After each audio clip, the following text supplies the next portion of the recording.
Folks, we technically have 2 more minutes till we start, but I think everyone's back. We want to start and stop 2 minutes sooner. I'm getting a nod. Say yes. Say yes. Okay, yes. You say yes. Okay. Well, welcome back. You guys go anyplace good? I know McDonald's. McDonald's, the cinnamon roll was amazing. Was it good? It was good. I bet it's cheaper than Breadco, which means I can take my son there. Absolutely. Okay, good. Thank you for that. Anywhere else? You voted? Nice. Oh, good for you. That's impressive.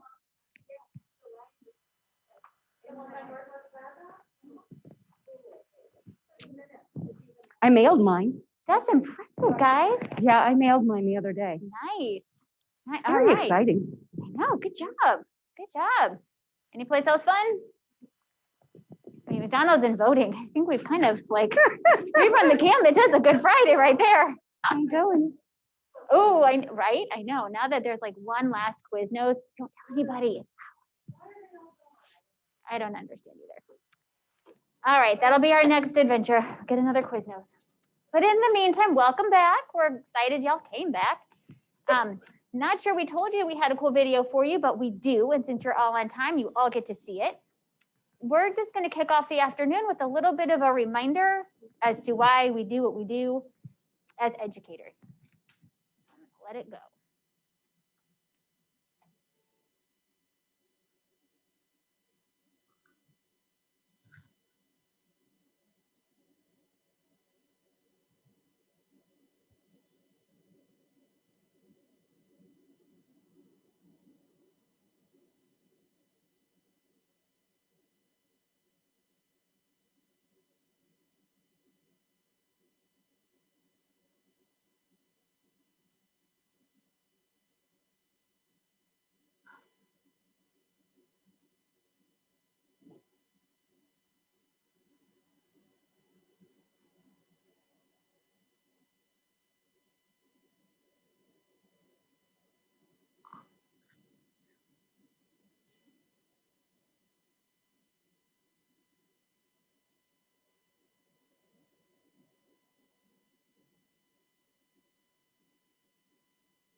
All right, just a good reminder of why we're here, why we do the work that we do.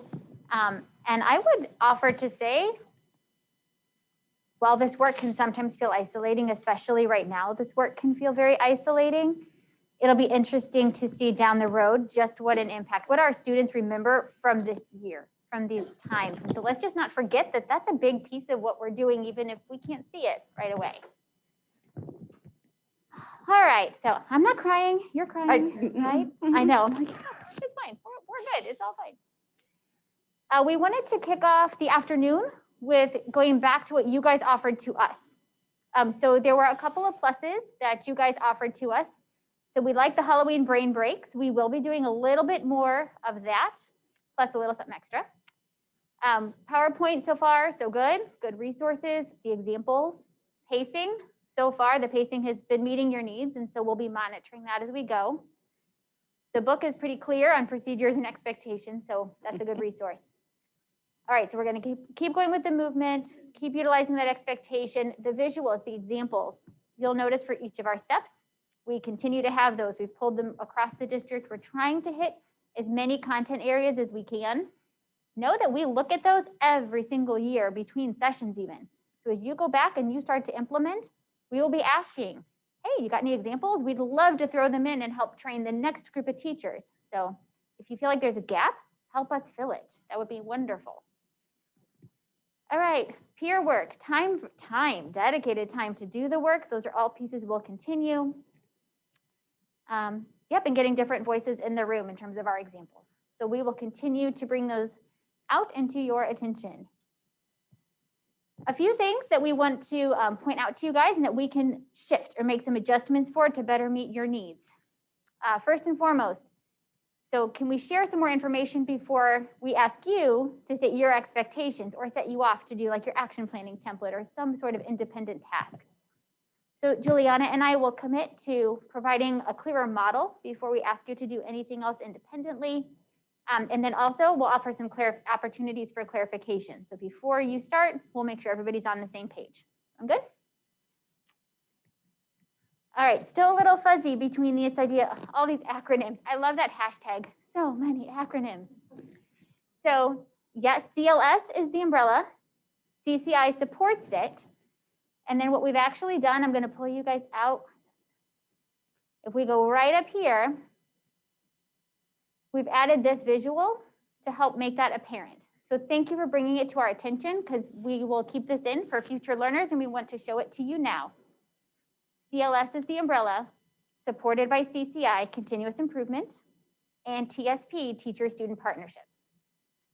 All right, so if we have any questions, we can always come back. That is slide number 8, if anyone is counting. But we'll head back to slide 79. We've made so much progress. All right, more movement. Oops.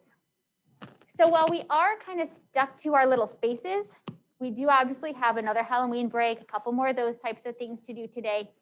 We will also remind you guys, as you have time to work independently or have a table time discussion, feel free to stand, feel free to stretch. You're not confined to your chairs. So while we will all work together to make the movement happen, we will be mindful of prompting you that this is a good time to stand. But know full well that if you need to do it, please do so. If you're in the front row, just maybe step to the side so that your neighbors can still see the screen. It reminds me of when I was actually teaching in the classroom and I had, I taught kids with pretty serious social emotional issues. And every year we would just put tape on the floor around their desks, right? And say, this is your space. You can do whatever you need to do as long as you stay in this space. And so we've kind of done that a little bit for you by spacing out your tables and such, but if you feel the need to do what my little friend Dimitri did, he just crawled under the table and worked under there all day long.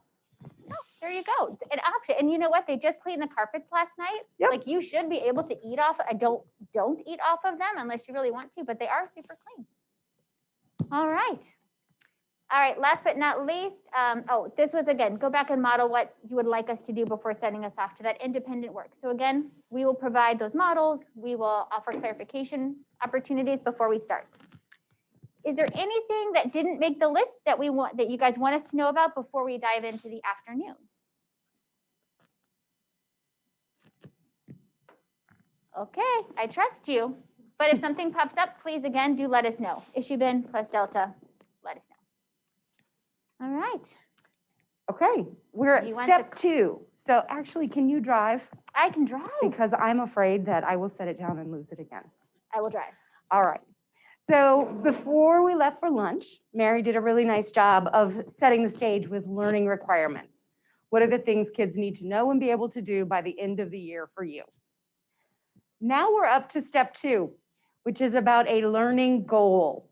Now, as special educators, we are very, very familiar with creating goals.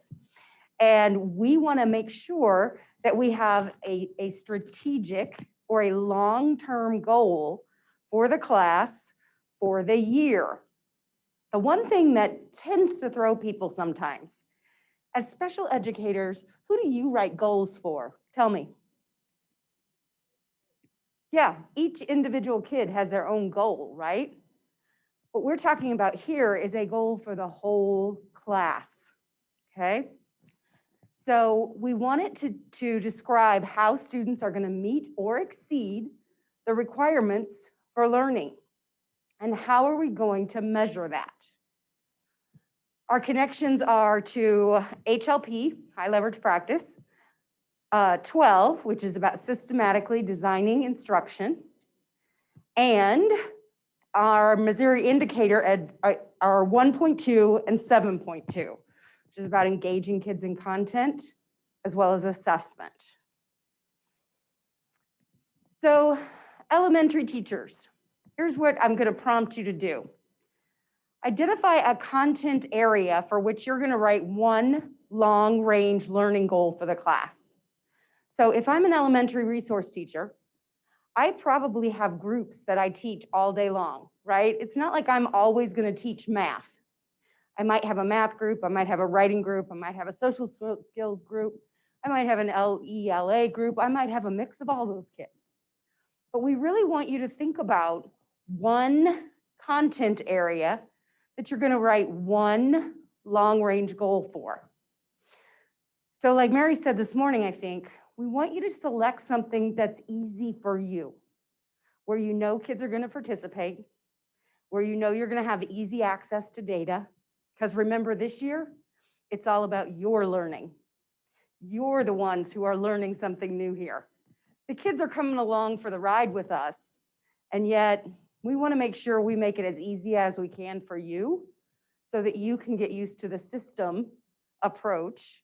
And that way, when you have to do it for other classes that may not be so easy, you'll at least have this background. Secondary teachers, you're going to identify a specific class or course. And program specialist, how many did we have that were program specialists? Like a specific, I don't think we I don't have anybody in this group. Okay. Okay. But that's good for some of our others. Absolutely. Let's talk about a SMART goal. Again, we have kind of a leg up on people because we write SMART goals all the time. We want to make sure they're specific, measurable, aligned to the requirements, results focused, and time framed. How many of you just wrote your educator growth plan? Okay, you had to have a SMART goal in there, right? It probably started with something like, by April of 2021, there's your time frame. Results focused is, how are you going to measure it? Can it be measured? Aligned to the requirements, this is so, like I just reviewed a growth plan for an educator, and she had chosen up at the top, indicator 5.2. And then she wrote a SMART goal for indicator 7.4. It's not aligned. We want to make sure that your goal is aligned to your learning requirements. So if we said in the learning requirements that we want kids, one of the things kids are going to have to know and be able to do is write a 5-paragraph paper or whatever. We then can't write a SMART goal for math. It has to be aligned. Measurable, how will we collect the data, and specific. All right, so what assessment measures are you going to use for your SMART goal? This group already has been thinking smarter and not, you're working smarter and not harder. So stop for a second and think about What are some assessment pieces that you're already using? What data do you already collect? Shout out, what do you do? Fast bridge? What else? Okay. Early numeracy? The data that you're already collecting is the data you want to use. So when you think about the SMART goal, what might be the best thing to use for your classroom learning system, for your strategic goal? Consider your partner district benchmark assessments. Consider our screening tools. Sure. Yeah.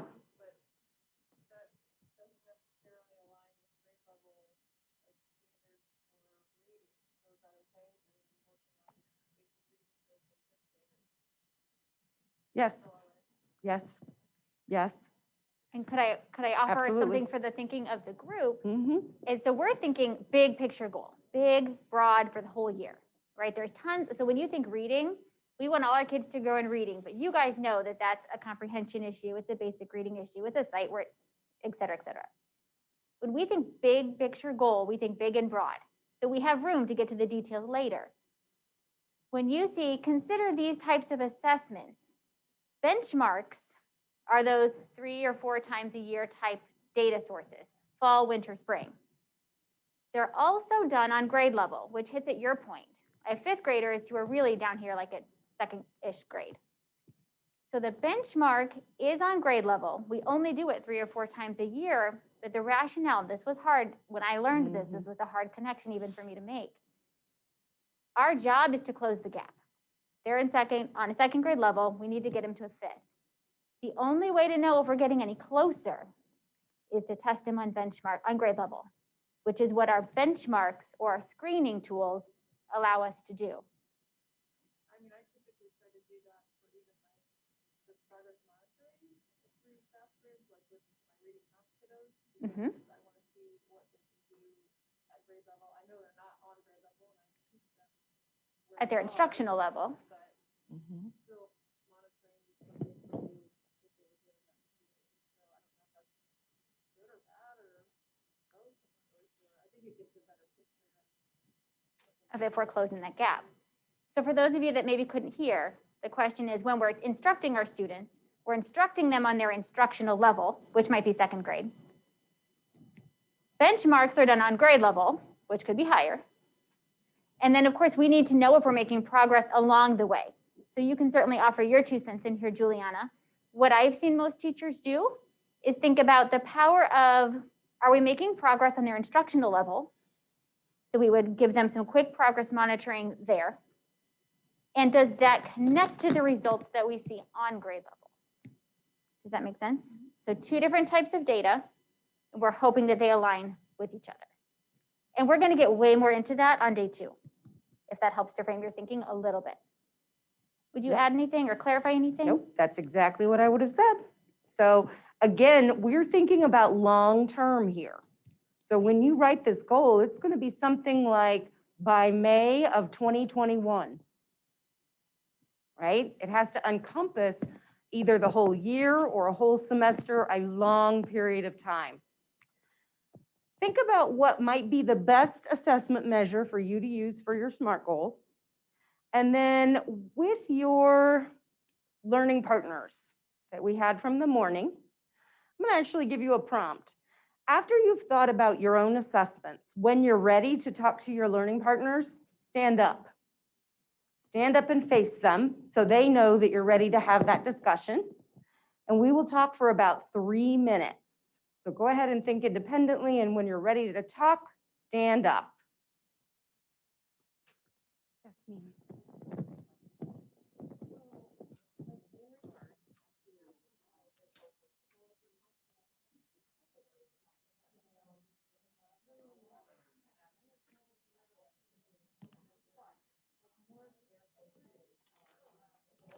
Did that help a little bit? Hang on.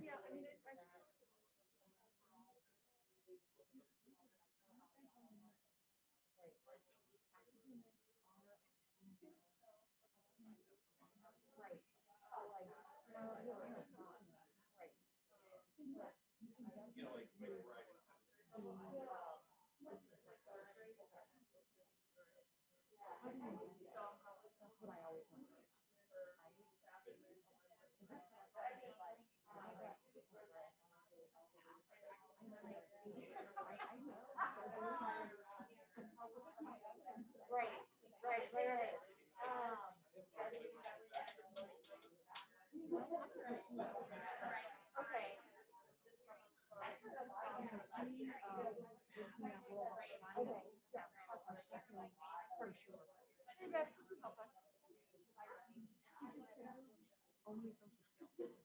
don't always recommend that. I think you might be a great resource to talk to her about. No, kind of, yeah. So, like, we focus on social skills, we use academic, materials to teach. But, maple wood and high school those papers shade. And right now, I just have kindergarten and then two kindergartners, two first graders. Anyways, for the most part, like, their goals are, Self-regulation, social awareness. that kind of stuff. Are you familiar with CASEL? I'm gonna give you two sources. First is CASEL, it's CASEL.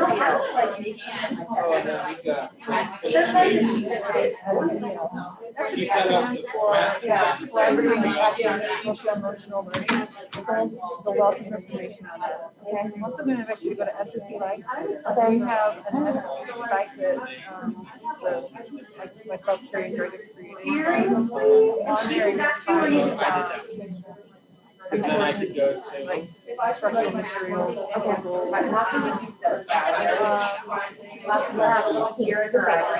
Say again, Defabo? Yeah. I'm going to send you a document. Can you spell your, I'm going to send you a document.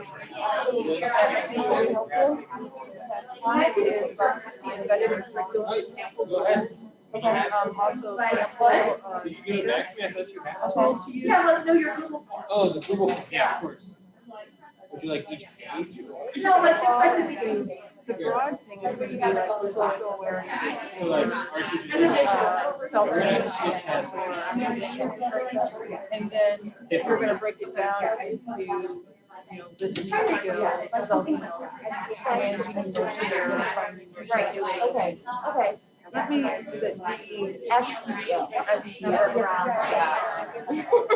all right, let me send that now, and then you can kind of pull that up too, and that might be helpful to you for your day-to-day instruction with kids. Right, I'm going to bring you back to the whole group.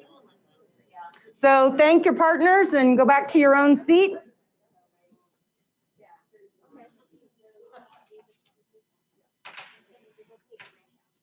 I appreciate that you guys, first of all, it seemed like that having you stand up and move to, closer at least, may have contributed to your conversation. So first of all, thank you for adhering to the social distancing piece, even though it's a lot easier, isn't it, to like walk up to someone. So we're gonna go to the next one. So here's an example. By the end of the school year, 100% of students will meet or exceed proficiency for grade 5 writing standards as measured by district benchmark assessments and the state standards-based assessment. Okay? Yeah, it's a lot, isn't it? For those of you at home, we heard a ugh from, Yes. from the group. Yes, that's a pretty big goal, right? Yeah. What are the things that cause us to go, ugh? Okay, the state standards-based assessment. Here's one of the things that I would struggle with. When you leave at the end of May, do you have the state standards assessment results? No, you do not. And so that might be a little bit hard. What else? Okay.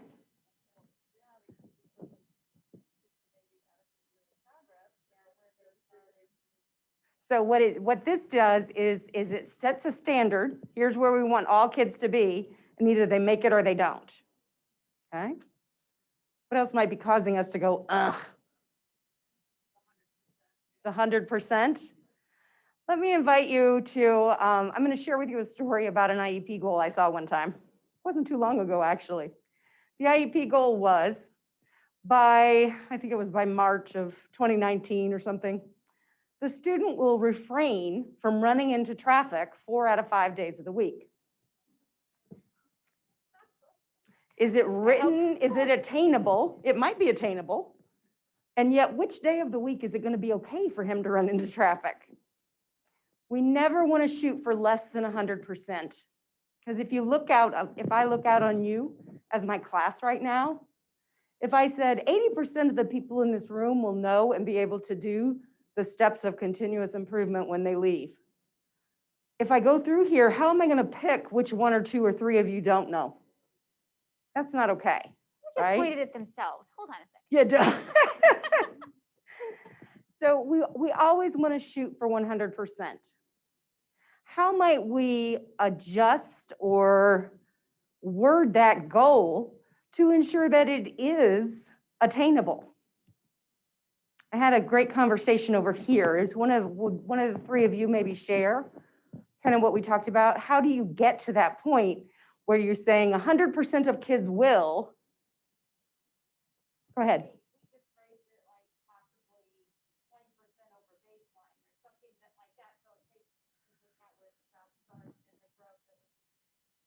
Right, so she's talking about that we're going to phrase the goal so that 100% of students will attain a 20% increase over their baseline score.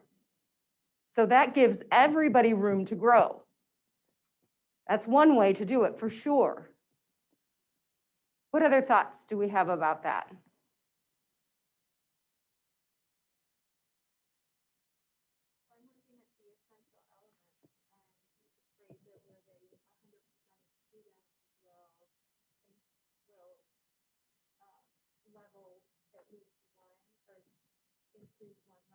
Yes, you could definitely do that. 100% of students will increase by 1 level by the end of the year. All right, so do you see those little nuances there a little bit, how it's a little different? So here's an example. By the end of the year, 100% of 8th grade math students will meet or exceed the 8th grade math standards as measured by a score of 75% or better on the district math benchmarks test that we will take at the end of each grading period and the state math assessment that we will take in May. Okay? Thoughts about this goal? It is kind of wordy. You had to take a few breaths just to get it I out. did. I'm like, oh. It is pretty wordy. Is it specific? So we had a question over here. I Oh, think. go ahead. It is a stretch goal for sure. It is ambitious. Here's my question. What happens if you don't meet it? Yes. What happens if you don't meet this goal as a class? Any ideas? Well, come back to this class. That's hilarious. We have some resources for you. Yes. Here's what I would offer. There are no CCI police that are going to come and arrest you if you don't meet your goal. And yet you're going to use it as an opportunity to talk about, why didn't I meet the goal? Why, as a group, did we not get where we thought we would get? What should we do differently? And we're not going to wait until May to assess it, right? If I created this goal today, I'm going to check in on it every couple or 3 weeks to make sure that I'm getting to that goal. If I'm on a track or a trajectory that says I'm not going to reach this by May, then what do I need to do? Adjust it. Absolutely. Remember earlier, Mary said, you can have your pretty little wall up there and everything, and yet there are going to be adjustments that have to be made. That's what it's all about. Okay? Going. Here are some other examples. So in this one, we've got a mission statement on the left, which you'll learn about a little bit later, and the classroom goal is on the right. We will score 1 grade level above baseline, which they did in September. Score by the end of the school year as measured by the STAR assessment. Okay, is it specific?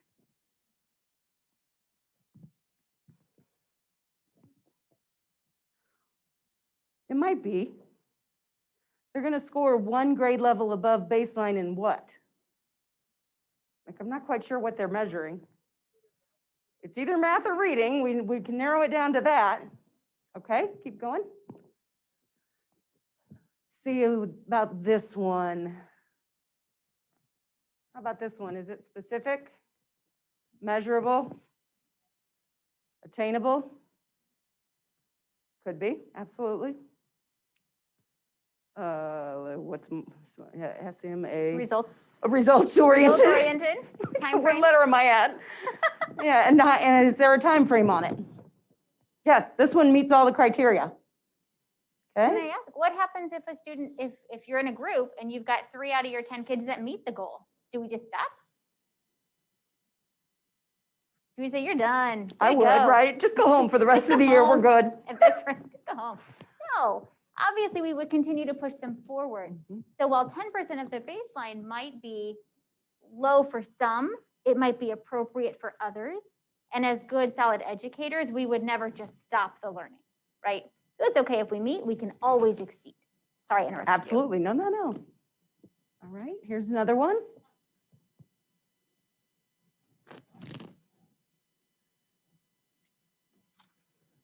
All right.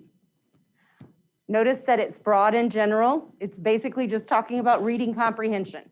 It's certainly not listing all the skills, right? Those would be in the targets, in the learning requirements, right? All right, keep going. This one's actually from SSD. The students will score 1 grade above baseline score in math by the end of the year, as measured by the STAR assessment.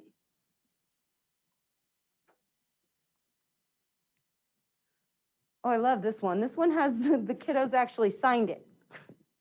By May of 2018, 100% of students will increase communication in one area as measured by the communication matrix. You can see they actually signed it and there are pictures of them up here. So that's something we will definitely talk about more in the mission statement. But I love the commitment to the goal. I know, right? They're pumped. Take it. Okay. This one looks like more high school. No, 7th grade. 100% of 7th grade parallel math students will apply strategies and skills learned in math to increase their evaluate scores by 15% from their baseline scores. Here's a question I have for you. How do you decide how much over baseline they should be able to attain?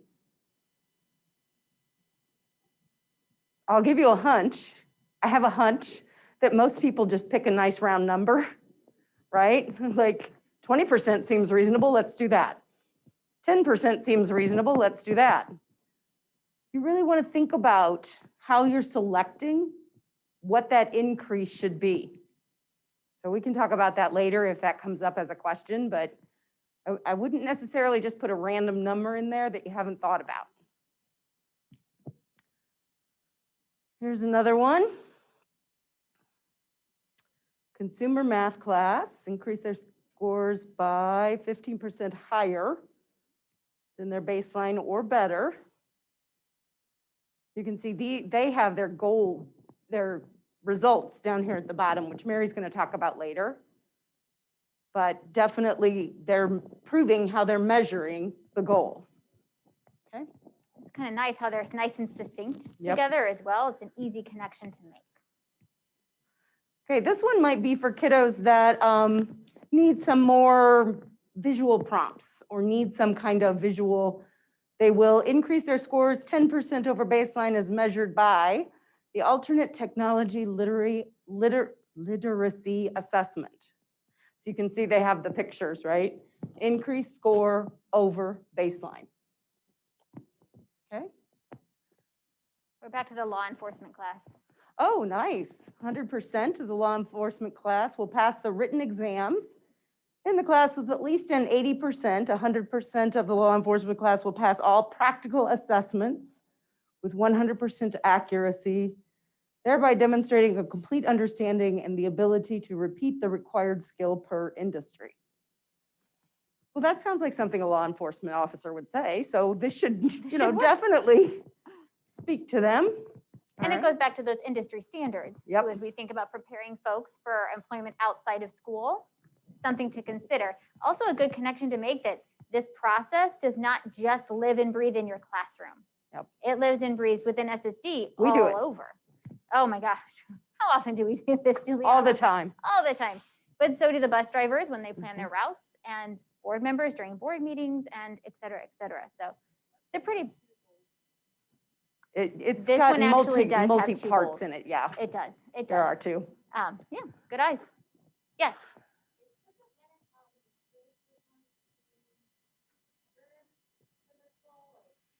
Nope.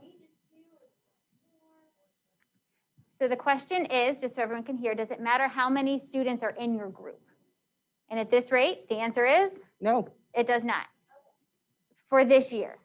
Remember, this is your year to learn, to implement, but to learn. I will tell you that in future years, this process will be expected in all of your groups. It will, but for right now, focusing on one. Okay, great question. And even if all of your groups have one kid in them, you can still do that. Yep. Here's an example. Whoops. As a facilitator, one of my primary responsibilities is to support new teachers, right? I'm sure you all have a facilitator assigned right now. I use this process with each and every one of my teachers. Each and every one of my teachers right now. We have a long-term goal. They are working through Plan, Do, Study, Act. So I use it for my teachers one-on-one. I also use it for the group, right? So, and the other thing, like you said, it doesn't have to be in a classroom. We do this all the time. About 3 years ago, I asked our former superintendent, Dr. Bohannon, if he would pay to have PDSA tattooed on my arm so that I could, just carry it with me everywhere. He declined, but Oh, why? I know, right? I would have watched. See, we could have recorded that. Oh, that would have been awesome, That'd right? been awesome. Okay, All right, keep moving going. on. All right, just a couple more. Yep, this is definitely for kiddos that need more visual supports. This is a social skills one. Increase social skills by demonstrating classroom skills, decision-making and problem-solving, conflict management and with cues at 80% proficiency every day, as measured by, I'm not sure what ROAR data is, but I think it's program specific. So this Okay. might be something for one of our social emotional specific, program specific. all right. So, yep, we're going to work through our example. Mary's heading over to our little CCI wall. As she's heading over there, one of the things that I would offer is, a lot of people, when we initially trained this, thought, I've got to have this wall, because this is the requirement. The purpose of the wall is to communicate the expectations, to set the direction. So it's not really about the wall. It's about, do kids know what their requirements are? Do they know what their goal is?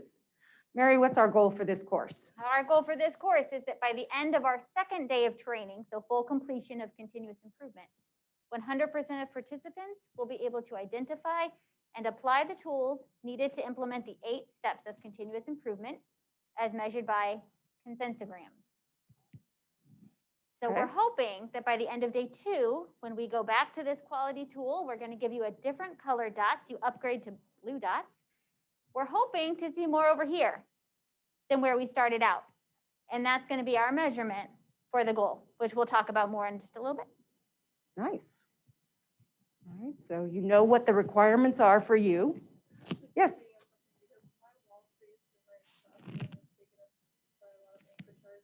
Yep. Yes, ma'am.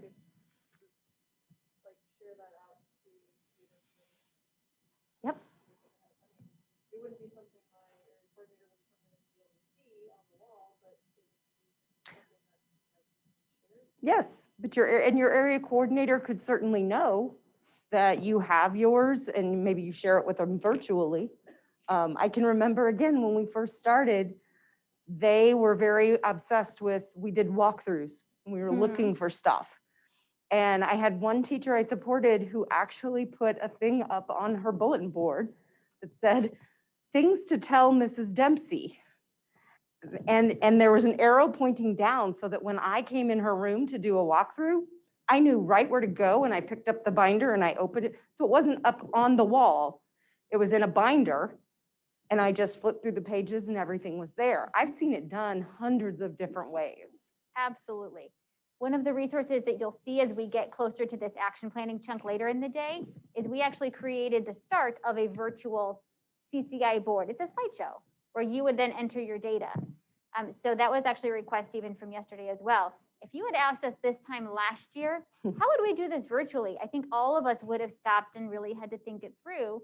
But at this point, we're starting to get a little bit better. My hunch is as we do more of this work virtually, more and more ideas are going to surface for how to have it physically up in a room, how to have it virtually present for students, how to communicate it with families and administrators, et cetera. The list can go on and on. So we're going to learn together, but we do have the start of a virtual wall that you get to play around with in a little bit. And if you always remember to take it back to answering the question, how will I communicate and set direction? So how will I ensure that my kids, the parents of my kids, my colleagues, all know what the requirements are, what we're working towards, and how we're doing? Yep. All right. So jot down your ideas on page 22. If you flip in your book to page 22, there should be questions 1 and 2 there. It's actually 1, 2, and 3, but hold off on 3. Just go for 1 and 2 for now. Okay. Like, it doesn't say 1 and 2. 1 and 2. I forgot about the airport. Oh, and yeah. It's the airport. So there are people who are actually traveling. That's kind of cool. How long do you want to give them to stop and jot some thoughts on 1 and 2? Let's take about 2 minutes and 43 seconds. I love it. 2 minutes and 43 seconds. That is my favorite strategy of all of them. Odd minutes. It worked with your own children magically. Odd minutes.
I just want to know what the questions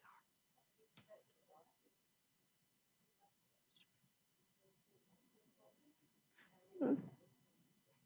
Yeah, no.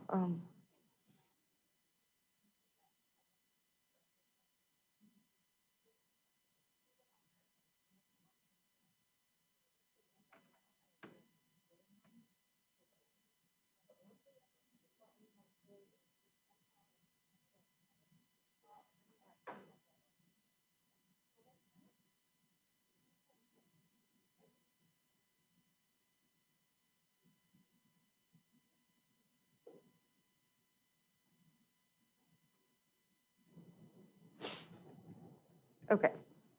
I'm going to interrupt your thinking for just a minute and bring you back. Mary's going to clarify something, and then I'm going to give you some next steps for what we're going to do for about the next 10 minutes or so. Perfect. A question was brought up, and a great question at that.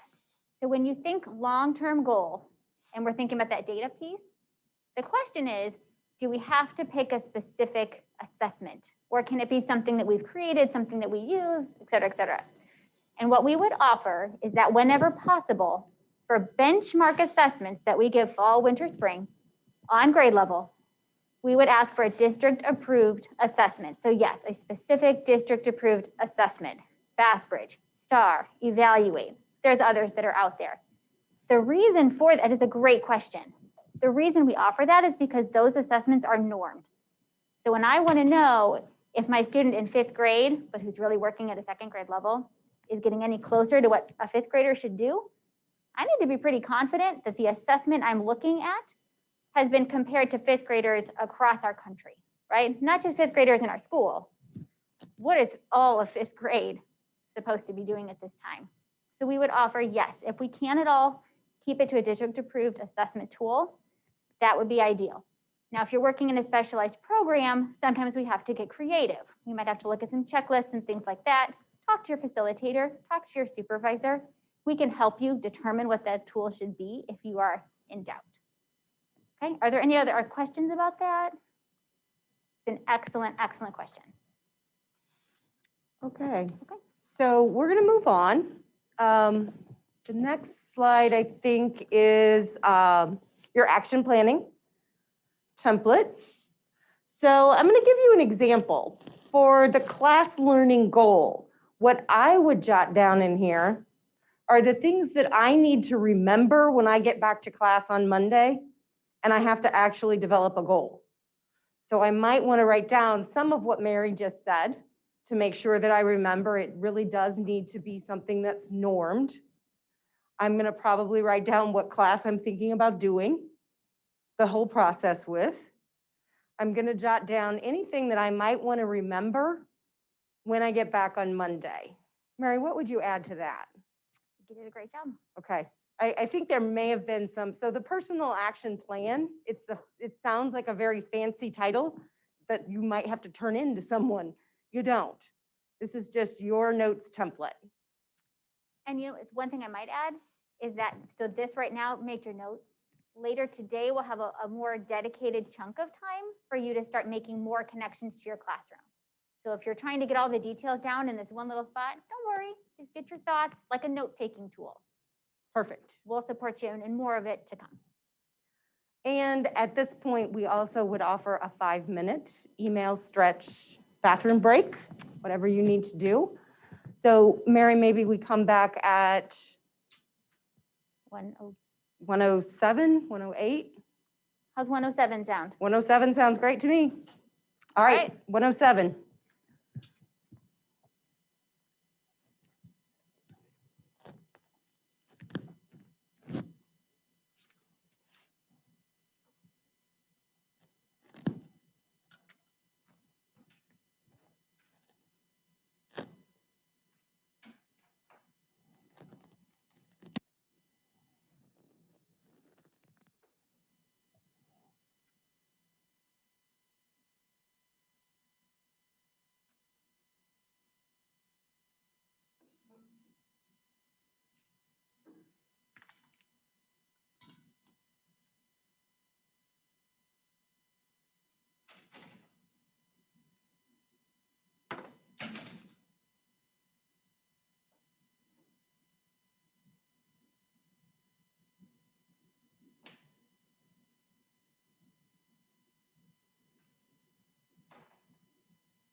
Yeah. Especially with Okay, great. Yeah, that's. give yourself permission to take yourself off the hook. It's really about, right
now, it's about your process, not theirs. Okay, So we gotta get that really sort of. okay, great. So that's it.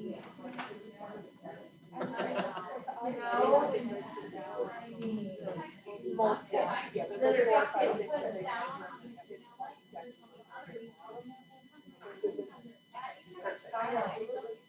I know. I am the same way.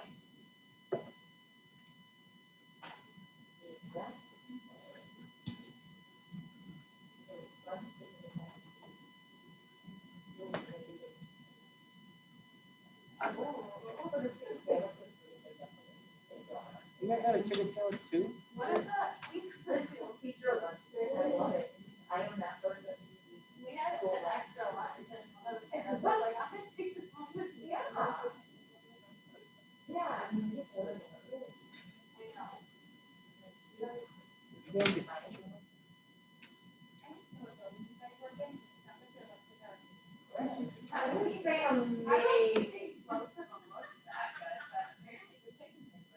I highly recommend any kind of nachos on lunch day. So we get free lunch because Captain is taking all students breakfast and lunches, including go out. So teachers can do, and I'm like, I'll do that. We just take the extra kid lunches. What? We just take the extra kid lunches. Yeah. Oh, yeah.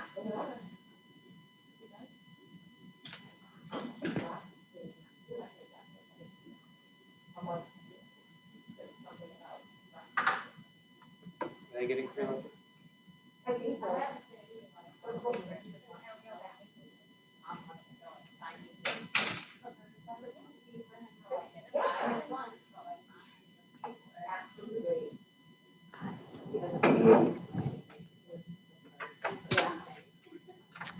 Alrighty, folks, welcome back. It is just about 1:07. Are you cool if we start 15 seconds early and leave 15 seconds early? All right, welcome back. So at this point, we have talked about our learning requirements, so we know the what we have to teach. We've used those to guide developing a long-term goal so that we know exactly where we're going to go. Now, it's on, I think I heard somebody say this, it's only fair if we write a goal, we have to measure the goal. And personally, I have participated just in this room in so many good discussions about how am I going to measure said goal? What's my tool going to be? Once we've come to that decision, the rest is history. If we're going to collect the data, it's only fair that we share the data. And we're going to use the same principles that we talked about when we discussed our learning requirements. We're going to show it, but we have to show it in a way that makes sense to the students and the families that we support. So step 3, and I'm on page 21 in your book if you would like to follow along or put a tab in there. Your book is going to offer that you would create a graph. And your graph would show where you are, that first data point, which we would call your baseline score. And then you're going to have kind of an empty graph until you complete it with your screening scores. And if we're talking fall, winter, spring, that means that you may have a graph up on your board or on a virtual wall or in a binder or somewhere that has room for 4 data points. And you're not going to get all 4 data points until the end of the year. You're just going to add to it throughout the year. Now this is where, again, we want to make those connections. So the high leverage practices, you'll see noted here. The Missouri Educator Standards, you see noted here. But again, this is where we have a little voice and choice when we think about our students as to how the display of the data is going to look. The key points to remember is that it needs to be visual and it needs to be transparent, or in other words, it needs to be understandable. We know that some folks get numbers. Numbers is their thing. So to know that my goal was an 80% and I got an 85, that's awesome. For many students, whether I have a 20 or an 80 doesn't mean a whole lot because I don't know my numbers. So we're going to get creative with how we show growth. We're going to look at some examples, and I want to get your feedback. What makes sense? How might your students view this? Okay, here we go. Example number 1. First grade, they like their bar graphs. You're going to see a lot of different takes on a bar graph. Without knowing too much about it, what would be your hunch? The goal's at the top. We want all first graders to be writing at a stage 3 or a stage 4. What colors do you think stage 3 and stage 4 might be? Green? Green and what else maybe? Green and yellow? What made you guess green and yellow without even looking because your key cut off? What made you guess green and yellow?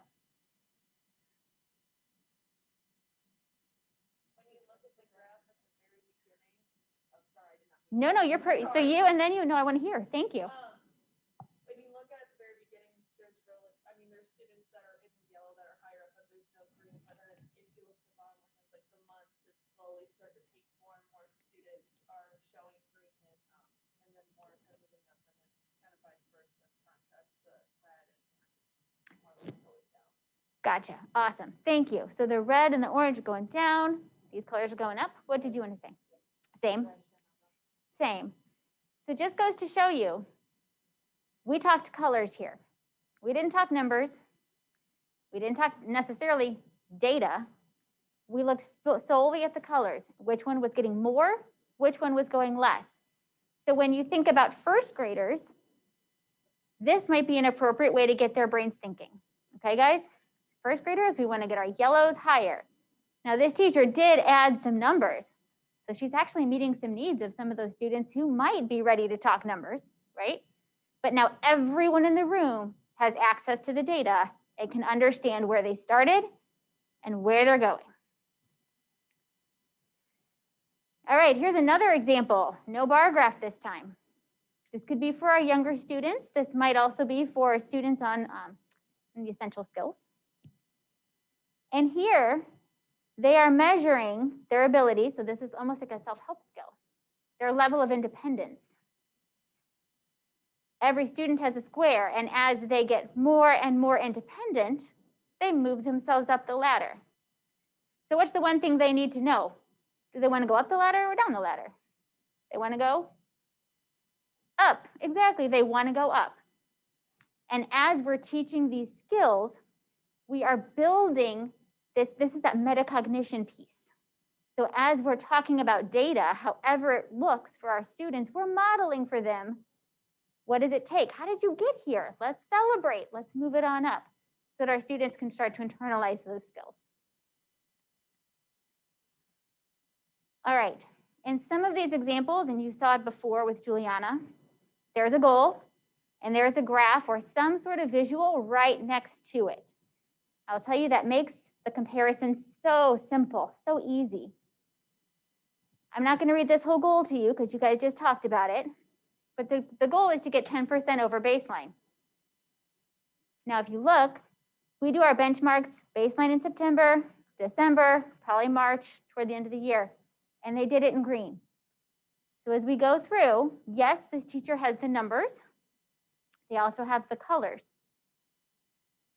So what do students need to know? They want those green bars to go up or down. They want the bars to go up. This could be certainly for an elementary. What do you think? Could this be appropriate for a secondary classroom? Absolutely. So as you look at some of these examples, know that in this case, what works for some younger students may very well work for some older students as well. All right, another bar graph. So far, we've looked at examples with colors. We've had some numbers on there. I'm curious if anyone in the room can find something that was missing from every single example so far. Ding, ding, ding, got it. There have been 0 student names on any of these examples. Now we're talking, like Juliana said, this is whole group data. And I don't really want to be that person, even though I know I might score low, I don't want to ruin it, right? I don't want anyone to say, God, Mary, you tanked, bring the whole class down. On the flip side, I don't want people saying, Mary Lowe, why did you score 120? You ruined the curve. Now the rest of us look, we don't want anyone to feel called out. This is a safe way to see as a group, are we getting where we need to be? Yeah. I just had a question about going back to the percentage that you choose for increases. Is there a way to access fast break data from the previous year? I tried and I don't know how to do that. I was just thinking, looking at my students that I had the same students in grade, like what type of progress they were making and from bi-weekly to monthly, like to be able to look at that as those guys. Do you know if you can access that? That is an excellent question. So let me rephrase the question for the group. The question is, as we're thinking about our goal and how we're going to eventually show the data, is there a way for us to look at previous year's data? For example, fast bridge scores from last year. Personally, I think the answer is yes. Personally, I don't have access to it, but your data coaches would. So that would be Amber Delgaso, Scott Crooks. Well, for you guys, you said it's Amber. Juliana, would you add to that?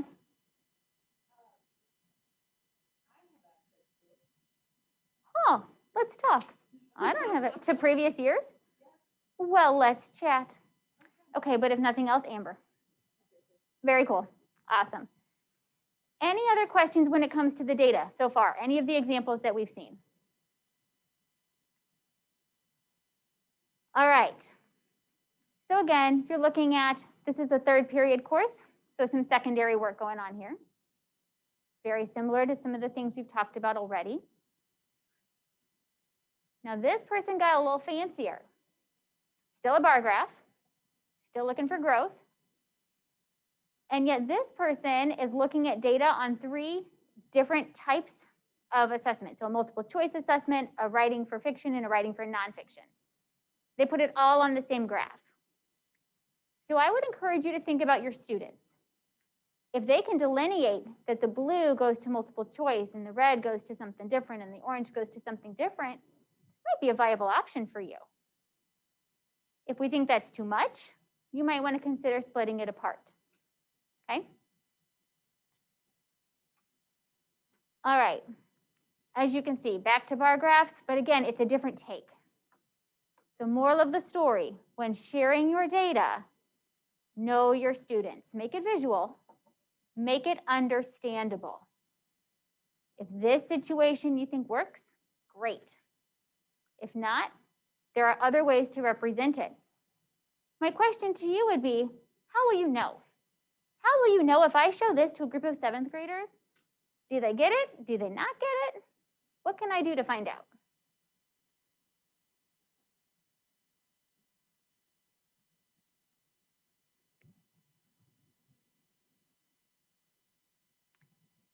If I want to know if you understand this, who should I ask? The students, right? Yeah, we don't need to make life harder than it is. Let's just ask them. Let's talk about the data. Remember, the purpose here is to say, are we on track? This is where we are. This is where we're going. So the invitation to discuss data is there. Now, my students need a little bit of prompting. I mean, how many of them have been asked already to look at their data and make decisions about what's working and what's not working? Maybe some, maybe not all. So the invitation is there, and making the data visual supports that conversation. Okay. This particular example, same assessments from a teacher that teaches the same content 4 times a day. So not only can she track this class, period 11, she can track period 13. Looks like period 13 might have a little more growth. But what would we expect from period 13 as well as period 11? Both of those colors should go up. All right, clearly this is not a graph. The reason we throw it up here is because this is a goal. This is a program specific, actually for welding, a welding class. And the way that, even though this has nothing to do with academics, there's still an opportunity to collect data. And for this teacher teaching welding, he or she chose to do it in this way. Pre-test, post-test on all of these types of welds. So again, this process does not live and breathe in math class or in reading class or writing. The process flows anywhere we look. This is where we are. This is where we need to go. How are we doing with getting there? What things might need to change? All right. We've seen several examples on the slides. On page 23 of your book, you'll see a couple others. What I'd like to offer you now is to, when you open your book, you'll see 23 and 22. Obviously, they're right next to each other. Before you took your break, you answered the first 2 questions on page 22. What we would ask for you to do now is look at question number 3. You've talked about your goal, you reflected on your data tool. Now we're thinking about how might you visually display your data in a way that makes sense for your students. let's take 2 minutes to get your initial thoughts for that one group that you're thinking about. What do you think would be a good way to show that data? Write your initial thoughts on page 22.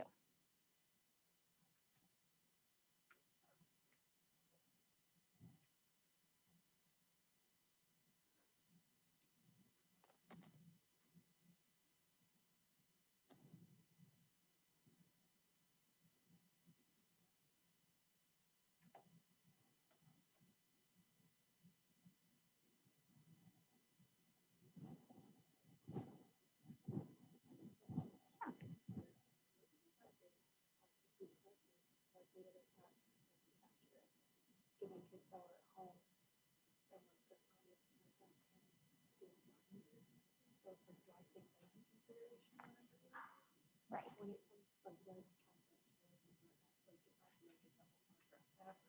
Mhm.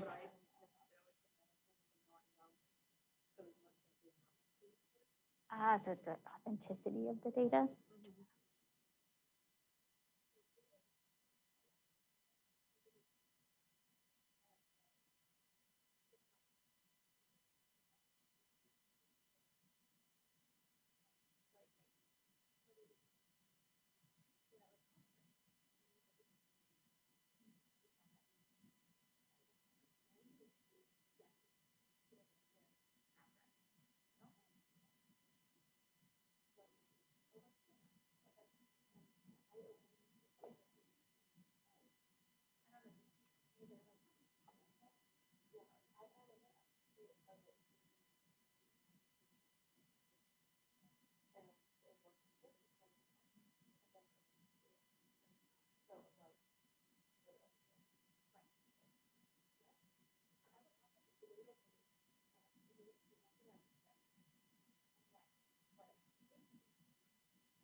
All right, if you could wrap up that thought, here's our next step. In a moment, I'm going to ask you to share your thoughts with your table mates. But before we do, a great question was asked. Now, I don't know if anyone else is experiencing this, but this is not the first time I've had this question. What do we do, particularly now, if we have a hunch that the data we're getting, particularly for students who are virtual, is not necessarily authentic? They might be getting some help at home from who knows who, but they might be getting some help. And if we have some, if we have some concerns that this data is not authentic, what do we do with it? Right, the same question came up yesterday from a teacher with a student with some social emotional concerns who had a bad day. So man, Tuesday was hard, Tuesday's score was terrible, but we don't necessarily think that's an accurate score. So here's what I would offer. Data is data. So you can capture it, you can put it on your graph, that's fine. 6 months from now, in the case that we have, maybe folks are getting a little bit of extra help, we're going to take that data again, and our situation maybe will look different. And we have a hunch that our data might not look so good. That's going to open the door to a conversation. So let's compare. What were we doing 6 months ago? What does class look like now? What things are working well? What things might we need to change? And especially when we get to day 2 and we talk about cycles of improvement, what strategies we can put in place, chances are you're going to start to have some relatively honest conversations. So, well, gosh, I really needed a lot of extra help. Luckily, I had mom right there to help me. Okay, so we need to offer some strategies then for how to ask questions. We need to offer some visual supports, et cetera, et cetera, et cetera. We can come up with strategies to address those needs. Data will creep up. In the case of the student who had a really horrible day and really tanked the test on that one horrible day, you guys are professionals. We all have those days. If that student needs to take the test again the next day, take the test the next day. I would still offer to have that discussion. Holy cow, look what happened yesterday and today. What was different? Helps to build relationships. helps to build ownership. So those are all good pieces. Okay, on that note, let's have a chance to share your thoughts with the thoughts of your table mates. If you want to make any changes to your notes or add other ideas, feel free to do that. We're going to come back together in this many minutes. Ready, set, go.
Lots of thoughts, and here I am just saying.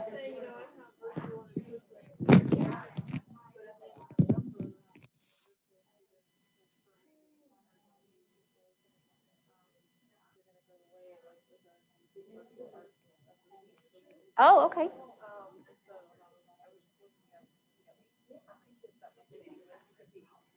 Oh.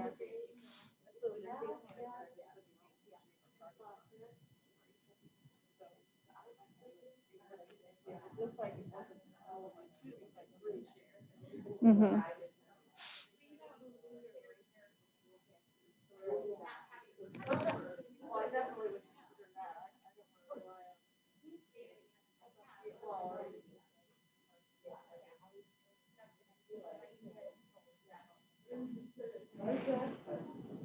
All right, guys, welcome back. Welcome back. Great discussions. And as promised, as you guys are sharing your thoughts, obviously here in this classroom, we want to make sure we're offering you the same visual, transparent form of data. We've already talked about it, so this will take us about 30 seconds. But you'll notice on our wall that we have a bit of a gap right here. We have our learning requirements. We have our SMART goal. There's no pretty little piece of paper over here. That's because we chose to collect our data using these consensograms. So it's here. We're going to add to it, but you're going to see it completed after day 2. All right, but we absolutely have the data and we want to make sure you have access to it and can see it and ask your questions along the way. All right. You've had a chance now to think on your own, to process on your own, to share thoughts with the partner. The next step would be to action plan. I want to get a feel for the room. I know you've just reflected quite a bit. On a show of fingers, how many fingers do you need to action plan? 0, 3, 5, or more? Go ahead and tell me what you think for action planning purposes. What do you guys need? Please use appropriate fingers. Please use appropriate fingers. All right, so let me rephrase. This next step is for you to pull out your yellow pages, get back to your action planning template, and make your notes. What are those things that you want to remember? I want to remember to make it visual. I need to make sure it meets the needs of my students. All of those, I'm thinking about a bar graph. I'm thinking about something different. My question to you is, how many minutes do you need to capture your thoughts? Oh, I'm going to blame it on the mic, but it could have been me. So, blame it on the mask. So my question was, can you show me how many minutes you would like with your show of appropriate fingers? 1, 2, 3. Okay, so we're going to go for 2.5 minutes to action plan, knowing that we'll have a good chunk of time in a little bit as well. But thank you for asking for that clarification.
All right, if you could wrap up that thought. If you need to take an extra 30 seconds to do that, please take it. These are your notes. So make sure that you've included those pieces that you need. When you're ready, we're ready to get up and stretch some more. So I promised you another chance to revisit some Halloween fun. Get up and move, exercise if you want to, take a walk if you need to, but we're gonna get ready to roll. So when you're ready to roll, please stand up.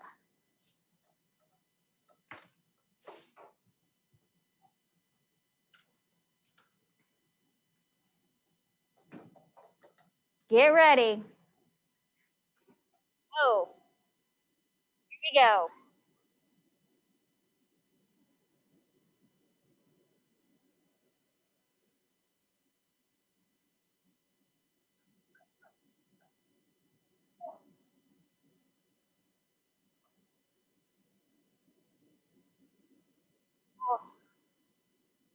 I think most people are waiting to see what the exercise is to make their choice.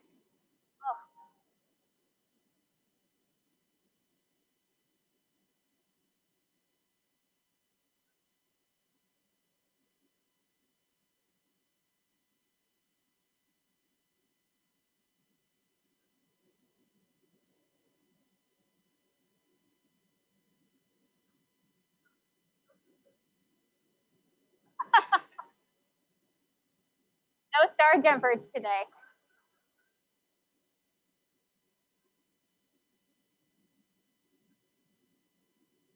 Greg is loving this outside.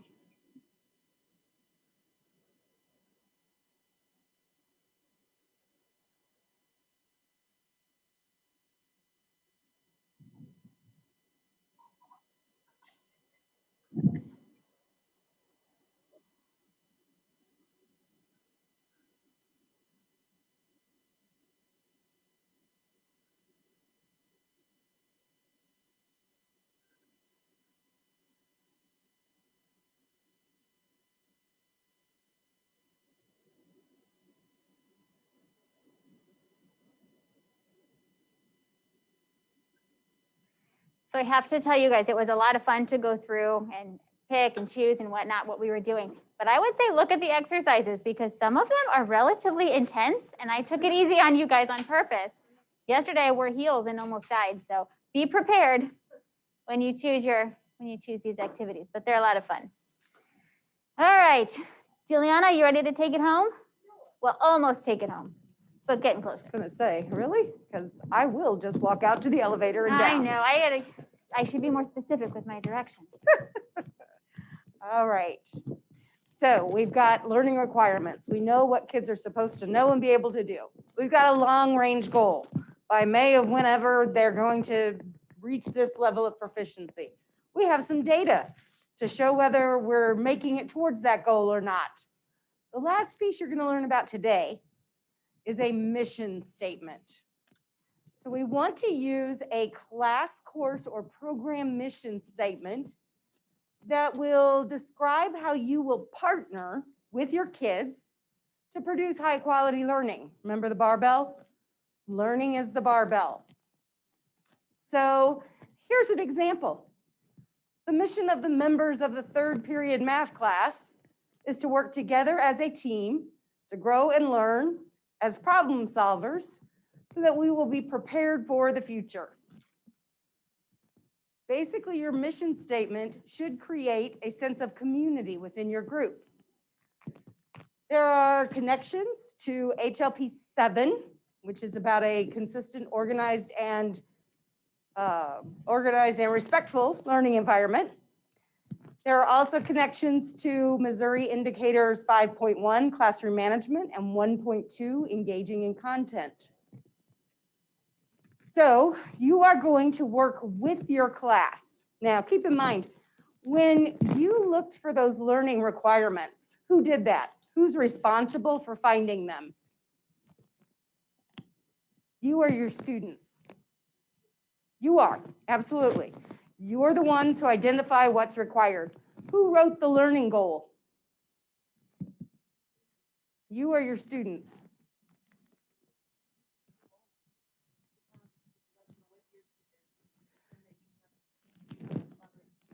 You could, and yet remember, you are the leader in your classroom, and you are setting the direction. And so you pretty much have created that learning goal as well. The data, when you look at the results, you can add kids into that discussion a little more, and they can participate. And yet, with the mission statement, it is a combined, joined effort. So you don't just come up with a mission statement and give it to them. You're going to co-create it. Remember when we did Jamboard at the beginning of the session and we did an affinity diagram? You want to click on that for me? I will click on that for you. There are 3 questions that we want to ask ourselves when we're creating a mission statement. Who are we? What do we have to do together? And how are we going to work together to make that happen? So this was our affinity diagram where we created and I moved. Do you remember that? Now, if we go back to the slide deck, Mr. McDermott created an affinity diagram with the 3 questions. So he had 3 posters. He had all the questions at the top of the poster, and each kid put one thought on one sticky note. And then he organized them into groups and created a mission statement from that. Here is a great example of that. This teacher did the same thing. Each student had a voice. You can see where she grouped them here into colors. They wrote the mission at the top. In order for me to be a successful math student, blah, blah, blah, all the things that they said. And then you'll notice these around here are where they signed it to demonstrate they are committed to that mission statement. Here's another one. You can see where they just signed it wherever. Even upside down. I know, I love Alex. That's my son's I name. know. It just makes me smile. He just kind of signed it wherever he decided. Here's one that was obviously, this is a kindergarten one. So you can see that they had a gingerbread theme. This one's a little bit more, this is a Suzuki strings class. Some people take this to the extreme and make it a part of their theme for the year and use it to decorate their classroom and all kinds of things. You certainly don't have to do that. And yet it does create a wonderful sense of community. Again, we want it to be age appropriate. So for this classroom, it was look, listen, learn, and laugh a little too. Oh, I haven't seen this one. That is very cool. So this one has pictures, the board maker pictures on it. We will work together, listen to the teacher, and pay attention so we can learn and have fun. This is in a high school. This is for kids with autism who are more intellectually challenged. It's interesting, this teacher chose to add the body basics on here for good listening. This one had an acronym. Room 18 is ready to rock. These are all new. I haven't seen all these. They're pretty cool. Yep. And I mean, it is SSD, so where would we be without more acronyms? I know. I feel like something was missing. Right. This one is a little more. We are a family united as one. We have grown together to make a difference. Okay, so they're all just a little bit different. This one added their mission at the top and their norms for how we're going to work together at the bottom. I think we saw that one, didn't we? Just a close-up on the body Just a basics. close up on piece. there. Oh, okay. Okay, this one used sentence strips. So this is the creative side of it. Let's work through an example for us. I think Mary's moving over to our CCI wall. Yes, And I ma'am. believe that she's going to reveal the mission statement that we created for specialized instruction. In the Division of Professional Learning, we have various teams, and specialized instruction is one of our design teams. And it's the design team that brings you CCI. continuous improvement. So what we had come up with as a team was that our specialized instruction team, so that idea of who are we, that's our team. We're here to support educator and student success through the use of best practices, which is why as we considered, man, how are we going to do this training and how are we going to adapt it in ways where everyone feels safe and welcome and engaged and collaborative? Those were all components that we had to think, reflect, and plan for if we were going to honor this mission statement. The other piece I would offer is that in all the examples you went through, Juliana, Mhm. I didn't see any mention of data or Nope. academics. Nope. This is all about community building, correct? Yeah. This is Correct. the raw part, right? This is the feeling safe, feeling comfortable with the class, being a member of the community. All right. Are we doing the round robin? So the way this worked yesterday Yep. How do we was do that you had an opportunity to think about in your world, how would you go about doing a mission statement? So we offered one idea of an affinity diagram, yet we know full well that not all students can write Not all students are going to have perfect abilities to do that, but could they use pictures? Could they draw pictures? Could you give them choices and they can show you? So be thinking about your own space. What we would then offer is a brief conversation with your table mates and elect one person to share out from your group one of the examples from your group. The benefit of that is that you all can then have your books open to page 29, and as you hear ideas, jot those down. Sound like a plan? Yeah, that sounds good to me. All right, so think, when you're ready to share with your group, either stand or turn and face. When we see that happening, we'll give a prompt for 2 minutes, 2 minutes to chat. So this is a quick share so that we can have time to round robin. All right? Think, stand or turn and face. We'll prompt you at the time. Off you go.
And I'm going to draw you back to the whole group. So thank your partners and return to your original spot.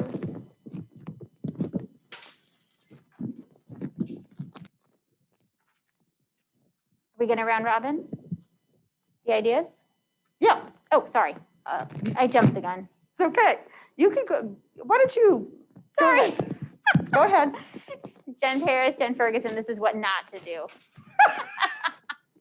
All right. I keep forgetting they're watching us. I know, every once in a while, I'm like, wait, we're being watched. Mhm. All right, I'm so sorry. It's all right. Go for it. Can we start over here and have someone share what you guys talked about?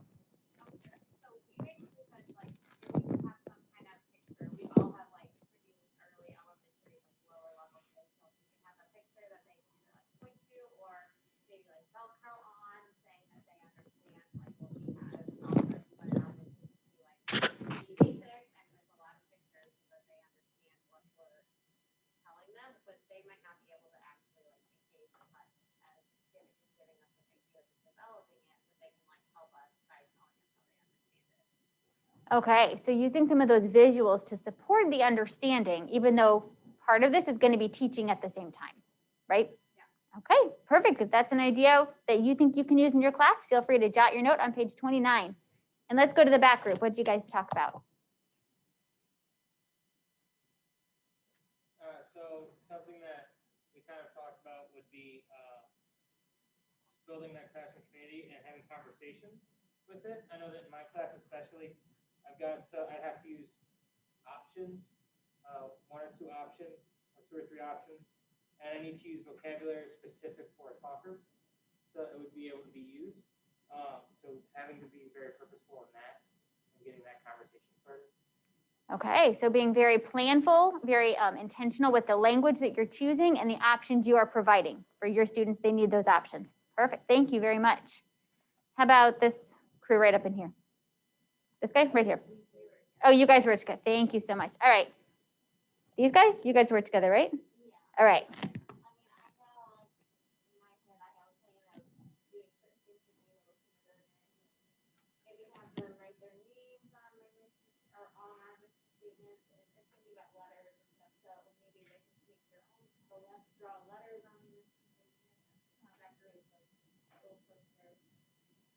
So ownership, I'm sorry.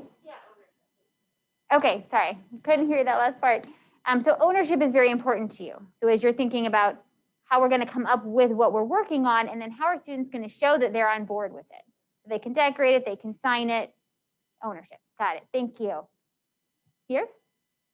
We have a little bit different scenarios going on, but I was just thinking maybe like a student survey where the questions are guiding students around certain themes for a mission and getting their feedback and creating that mission to a student survey. Okay, so a digital way to gather student input. They can all get their voices heard. It's just heard in a different way. Maybe not this way, but through technology and using that information to guide the decisions of the group. Is that fair? Like having a discussion afterwards, but having them fill out the survey and say, and so it would also be class discussion, but survey first. So I'm glad you said that. I'm going to repeat it just so everyone can hear. Survey first, gather the input, follow-up discussion to make sure everyone's on board. Yes? Got it. Thank you, thank you, thank you. Is some over here with adding those visual supports, providing some of those options. Something I'm hearing from everyone, though, is this idea of we want every voice to be heard. Even if they're maybe not at that level where they can come up with the ideas on their own, we can help guide their thinking so that one day maybe they will. Great, thank you. And then over here.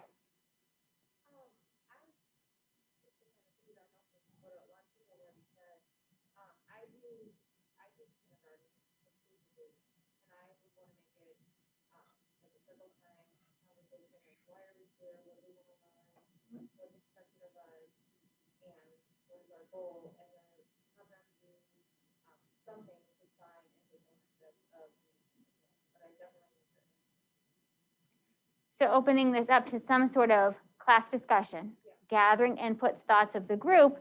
But the other piece I'm hearing is that before any of you sign off on the mission, we need to have the group approve the mission. So it's not my decision, it is our decision. Awesome. Guys are good. All right, nice. Nice thinking of the group. Very specific, very creative, very student focused. So the ways you're going to do this are intentionally designed to meet the needs of your students. What would you add since I jumped in on you? All right. All right. So. Okay, so we're up to the action planning part again. Again, you might want to take a couple seconds and jot down notes, things you want to remember when you get back to your classroom and you have to make a mission statement with your students. We're going to combine this with a short break. So I need you to tell me how much time do you need? I think we had budgeted like 10 minutes in for it, but if you feel like we don't need that whole time, then we can move forward and get out how much ever earlier we can. How many minutes would you need to work on your action plan and take a short break? Let's see, 5, 5, 5. Okay, is 5 good with you? For me. All right, then we will start at 2 o'clock. Beautiful. All right, thank you.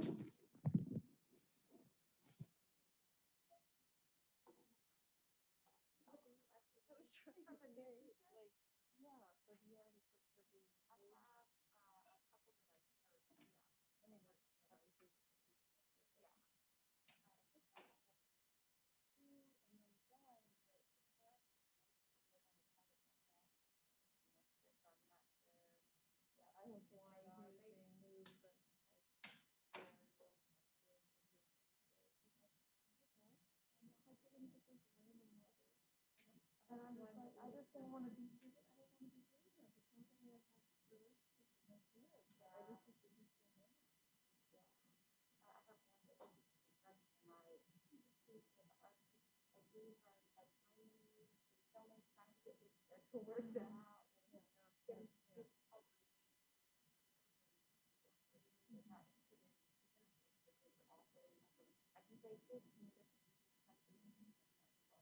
I can say this. Yeah. And so, for me, having taken out that second grade student is going to be helpful. But that's the one that I was like, oh, I hate it so much. Under my, you know, these parents have no idea this is a relationship. They're gonna get a letter that I didn't write. Because there's no one who's gonna be like this. And I just feel really bad. Right. I feel like, well, I did one. None of us did like, well, starting in November, late, I mean, the ones kind of, yeah. That's kind of where it's going. You know what I'm saying? Like somebody could have predicted something. It's why we're here. And for me to have to do the case that has like, I just don't like it. That's not the way I it's not the way I communicate with children. Yeah. So yesterday when I was in one, because this parent in particular has been struggling about it. And I said, you know, I don't know where you are on the situation. I said, but just know that we're probably, if you are planning to send it back into the family, like, know that at the end of November, you'll have a teacher for Yeah. Yeah. like, and that'll be weird. And then he'll come back and I'll have it. Yeah. Now,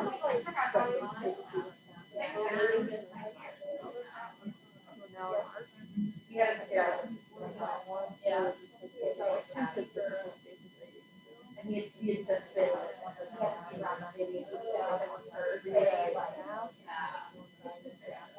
like I think the one in there, keeping them from writing, like how it's our students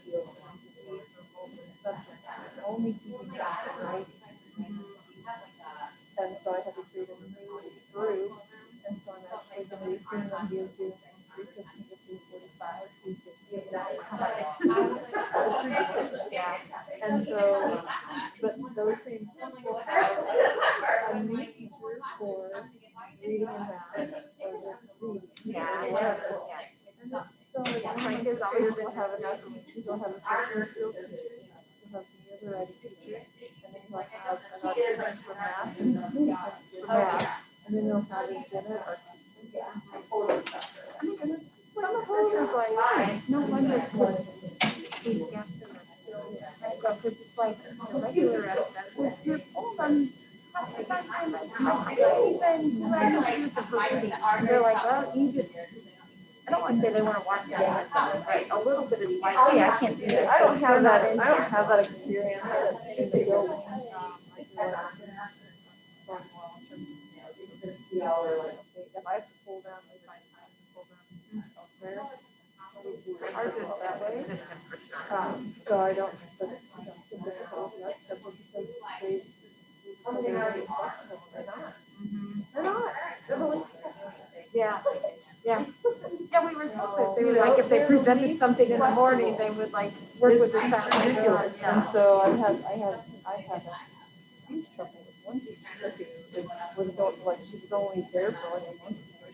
Maternity leave, but she was about this one student.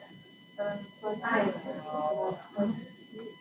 really told me, I have 4 schedules up right now. So I don't know. I'm not looking forward to it. No, the art teacher is so all the rest of it. Starting, I'm on my own schedule. Every time we did this, I'm still doing Zoom all day long. Yeah, on the side of my door, 9 to 12 Zoom, 12:30 to noon. Now 3:45. Yeah. It'll be Zoom because I have meetings like all day. Yeah. And that doesn't change. Virtual Mondays.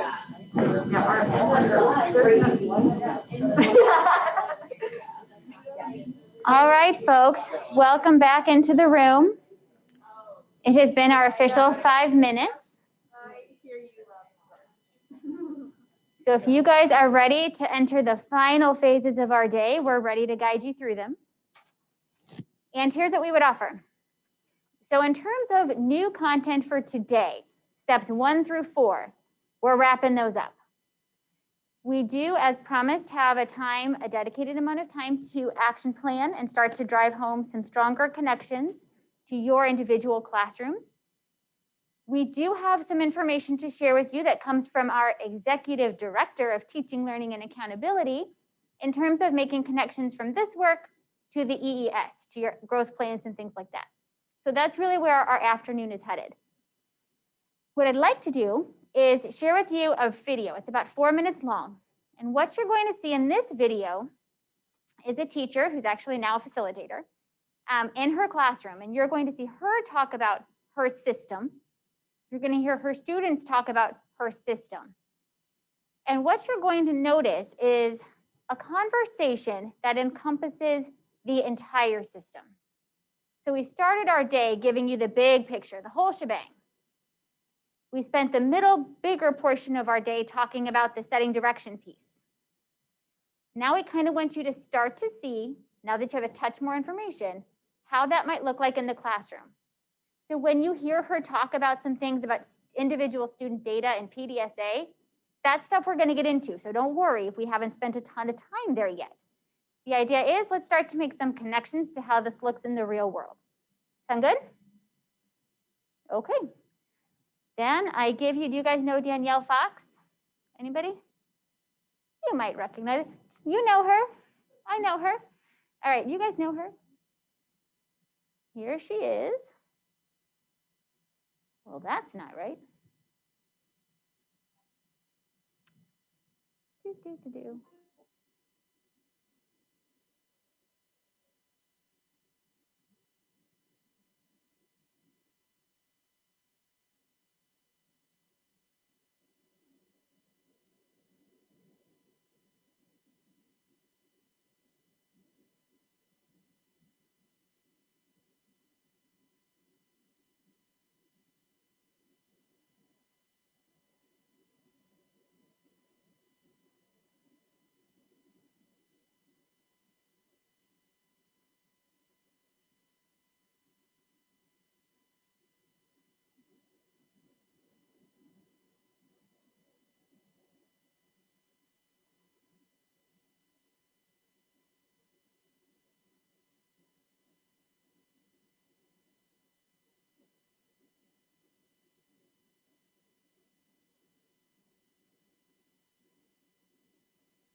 Sorry, I cut off the little piano interlude there. All right, it does sound like Mr. Rogers a little bit. Now that you mention it, it kind of does. All right, so what I like about this video is that it takes where we have learned today, and and you probably could have seen it in the background, and then she pointed it out at the end. We have a class mission, we have a long-term goal. She also talked about some of the data pieces, and I'm not sure if you caught it, but when she was kind of going through the graphs, do you remember what she said? Did they always do it this way, or did they play with it a bit? They played with it. So she was realizing that sometimes the way she chose to share the data wasn't giving the students and the staff what they needed. So they had to get creative. And so it's okay. That's where we're telling you guys it's okay to have some freedom to get creative with the how. We have to display this stuff visually, get creative with the how. She spent a lot of time kind of going through PDSAs and having students talk about that. So that's just a little preview of where we're going to go on day 2. It's how we can really take those short-term cycles of improvement to stay on track to meet these long-term goals. Okay, here's where we're going. I should say here's where we've been, and here's how it's going to take us to where we're going. Today, we have talked about the teacher is the leader. That's you all. We've talked about you guys knowing your learning requirements, knowing where to go to find those learning requirements. There's some links within the presentation that can help you. We've talked about using those learning requirements or learning targets to guide your long-term goal. One goal for one academic school year. Having some sort of a benchmark assessment that is district approved to help measure said long-term goal. We talked about sharing that data, get it up there visually some way, somehow, so that students can get engaged in this process. So far, so good? Good summary of the day? Glad to hear you say it. So when we're said and done, your first 4 steps are going to look something like this. You can refer to this. You can refer to our wall over here. We're about to embark on a decent chunk of time, approximately 25 to 30 minutes, for you guys to stop, look at your action plan, look at all your notes, and to start to make specific connections to your classroom. This is where you can start to go to those links from the Missouri Learning Standards, pull them out, make some notes, open up a Google Doc, get yourself a folder, start typing away. Do what you need to do, experiment, play. This is your chance to do that. Know that Juliana and I are here to help. Know that Mary Beth and Sine are here to help. You have each other. These are all opportunities to collaborate during this action planning time. Here are some highlights to consider. When you dive into learning requirements, think about what's your class or your one group. How are you going to translate them? Do I need simpler language? Do I need some pictures? How am I going to communicate them to my students, to my families, to my colleagues? When you get to your long-term goal, make sure it's think about that SMART goal criteria that Juliana talked about. Again, how are you going to communicate it? Those in our system need to know where we're going. We're back to that idea of those visual representations of the data. You've heard us say it before. What's your assessment? How are you going to show the data?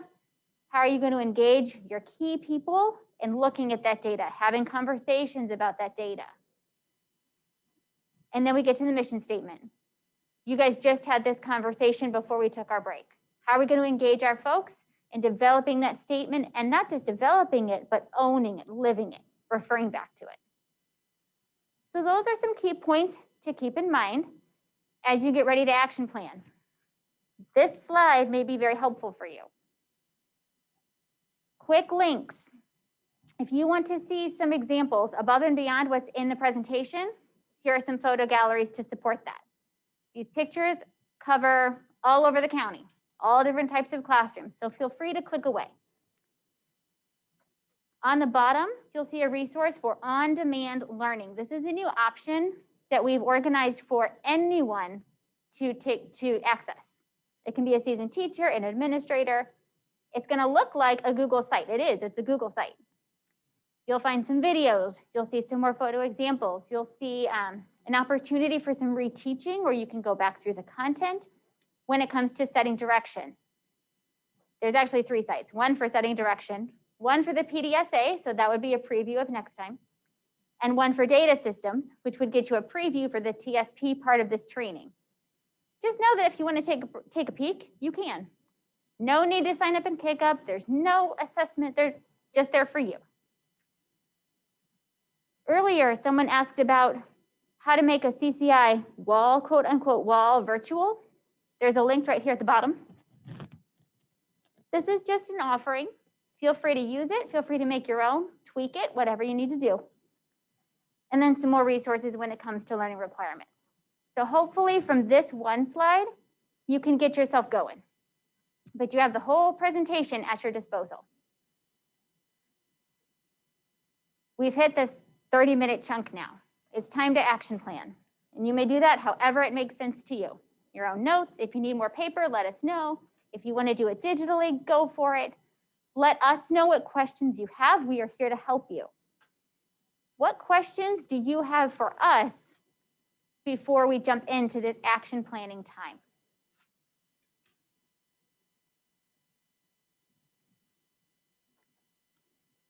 Okay, so I would offer that we start with 25 minutes. At the 25-minute mark, I will ask, do you need more time or are we feeling pretty good? And we'll go with what the group decides. Is that fair? All right, 25 minutes it is. Feel free to collaborate with each other as well. We have this entire space.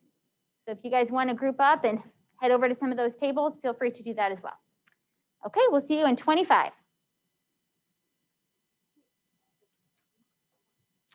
Right here looks like your closest bet.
year 2 and 3 versus year 1?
for your information, this is your polite 2-minute warning for our 25-minute action plan.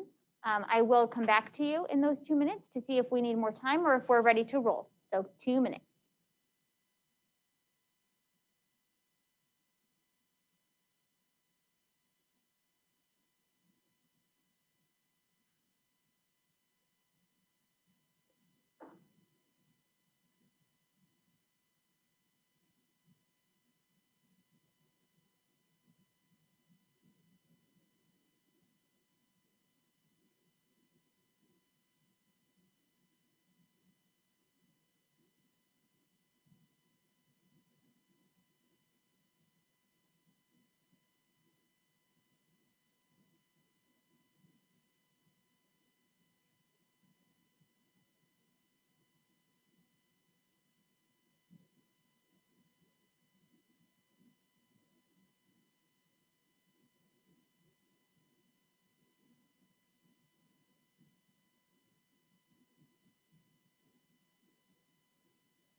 All right, guys, it has been officially 25 minutes.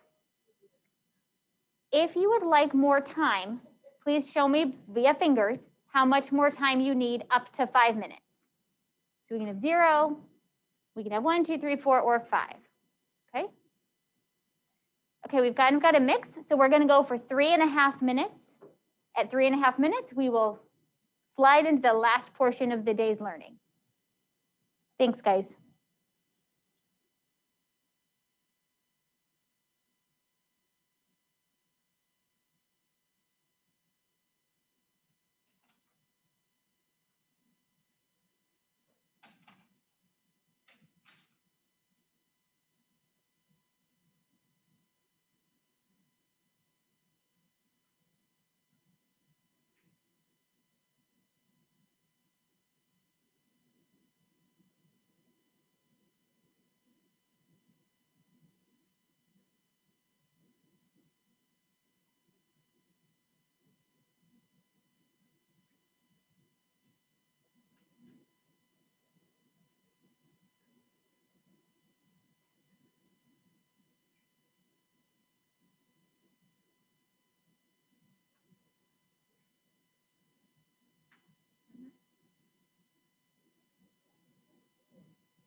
All right, if you guys could start to wrap up that final thought, that is our 3.5-minute marker.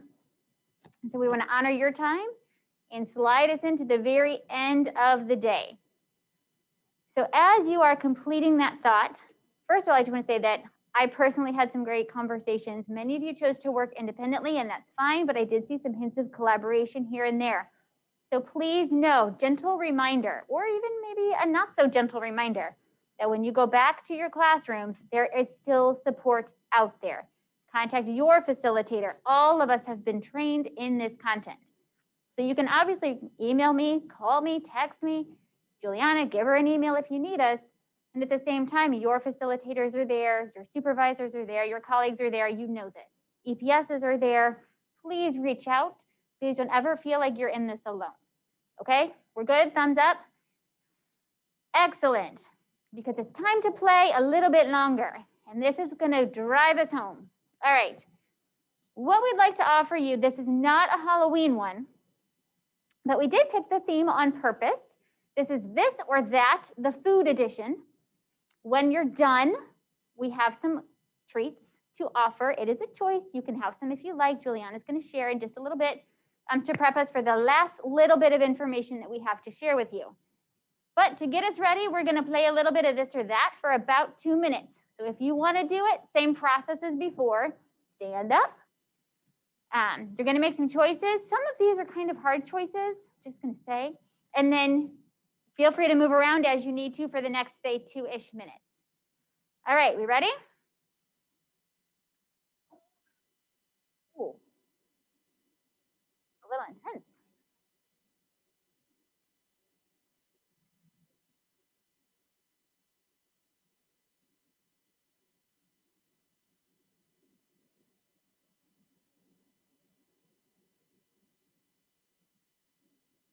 I shouldn't be in the camera for this. Hold on.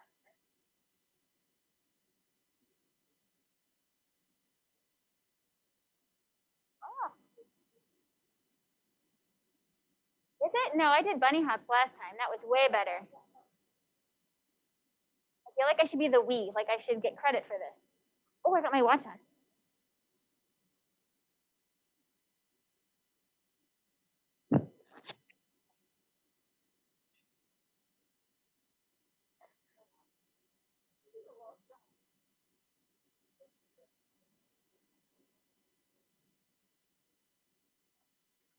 Now, this one I knew very clearly because I love my carbs.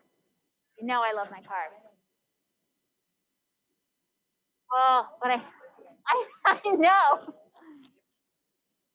Oh, you know why? They're having us do them for 30 seconds. I can skip it ahead. This is a little rough. Oh, that was still kind of good though.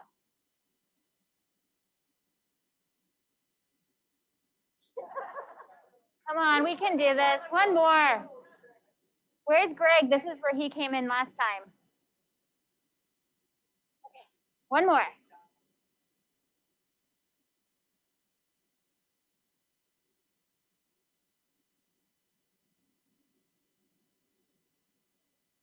I veto this one.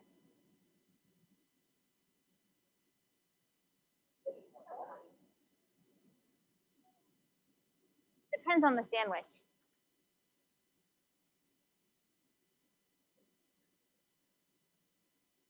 Yeah. I know, I thought of you. The sandwich, maybe.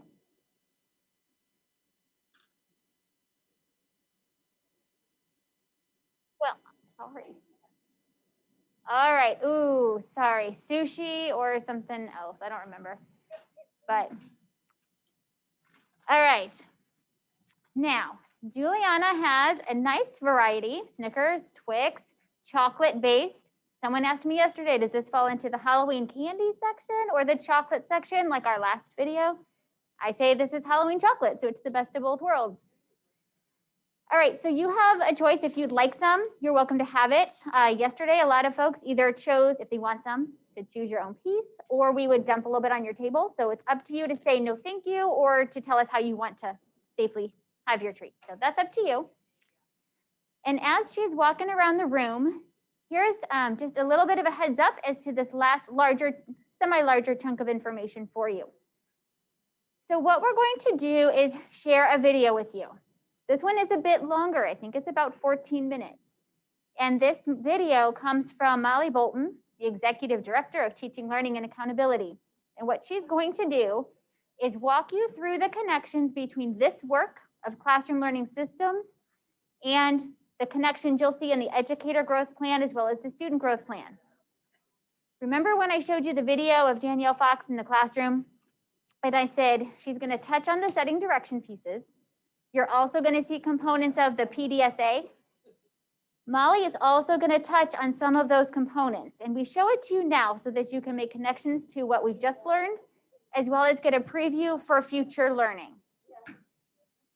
The other piece that I would offer to you is as you're watching and or snacking, if you have questions, I would write those down on a Post-it and stick that to your action plan. The best person to address questions when it comes to the EES is your supervisor, your area coordinator. Juliana and I don't have access to your plans unless you were to share them with your facilitator. So again, questions really should go straight to your supervisor. Does that make sense, everybody? All right, then without further ado, let's listen to Molly.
All right, thank you for your attention.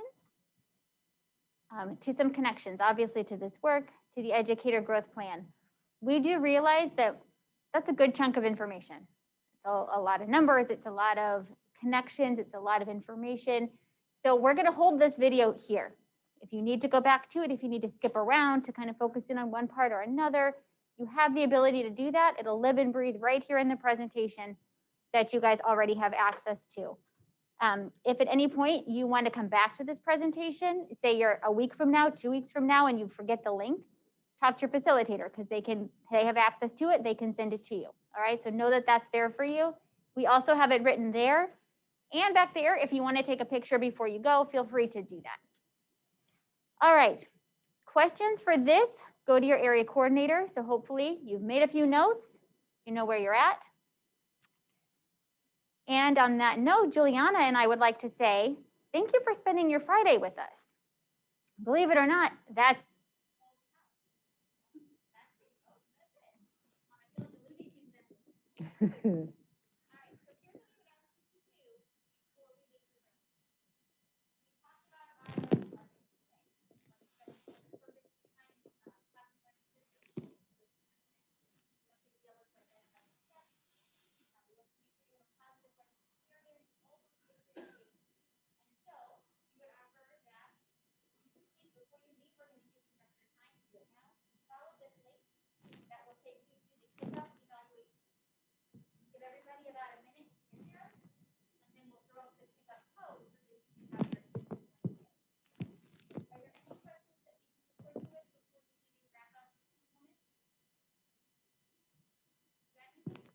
I think it might be time to end because your mic has gone dead. Yeah, but the battery might be low now. Everybody good?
Can you hear me? Yes.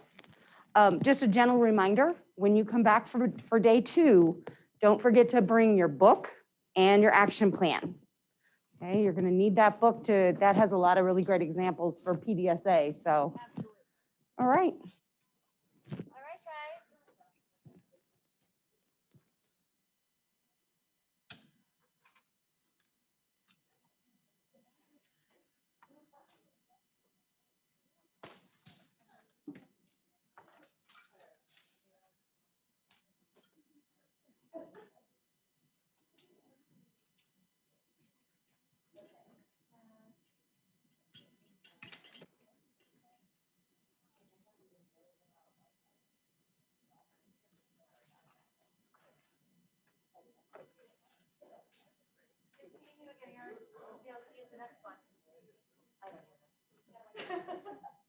I have one. Mine is not, mine's later in December because it's like they wanted a stagger. So you're doing yours like the 20th or something.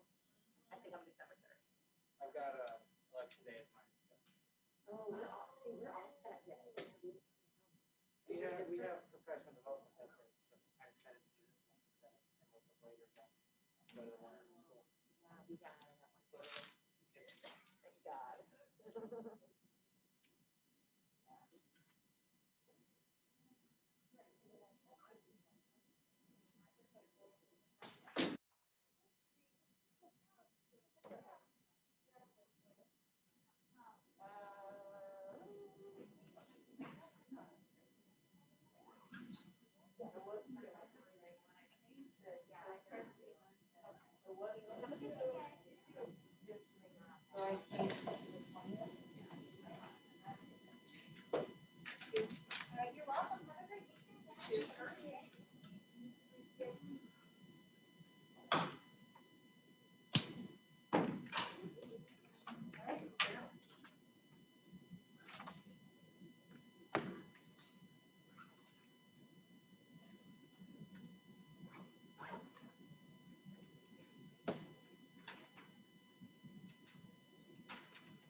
None of these ones fit small available. They're like, this is crazy.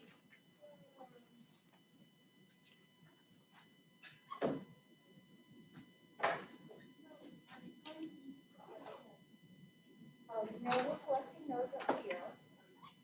We don't have to clean off the table, but we're not gonna clean off all the whiteboard and the, bumpers. So I still feel the same. Yeah, we're going to clean that for sure. You got a box back there. Oh, we have to put all this stuff back on like that.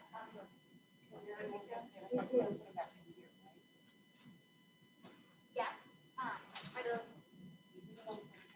Okay. Yep. The other ones I'm gonna throw in the box over there. But I wonder.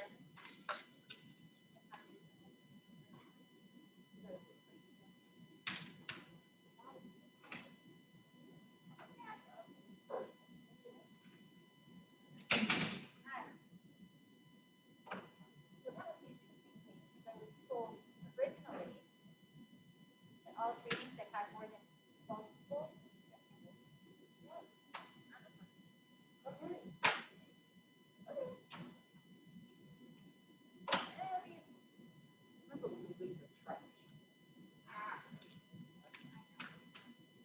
I kind of want to grab the trash. Yeah. Yeah, the tissues for the whiteboard. Yeah.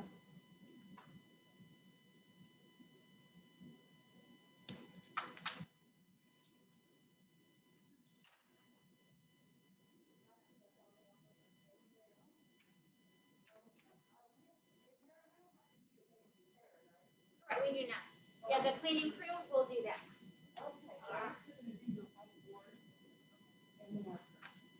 And then they all go in this box.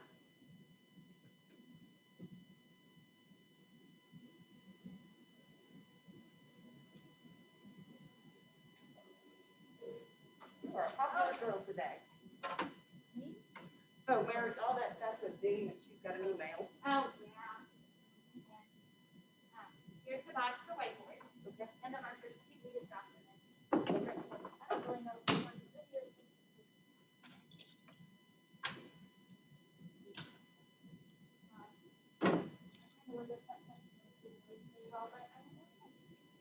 Yeah. Don't really have a choice.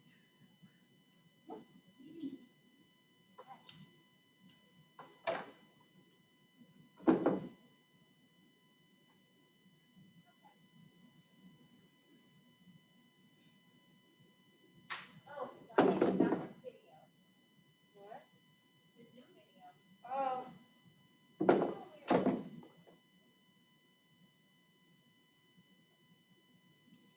Okay, so now it should automatically do a conversion, right? Yeah. This is the afternoon, so.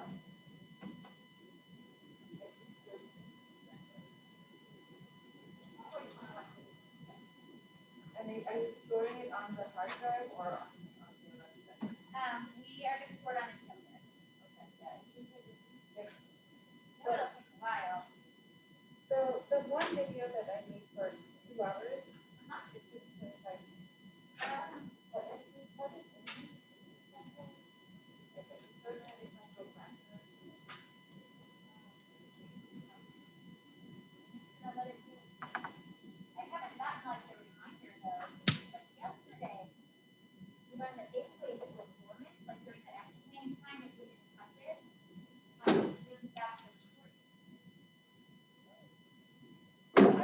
soundtrack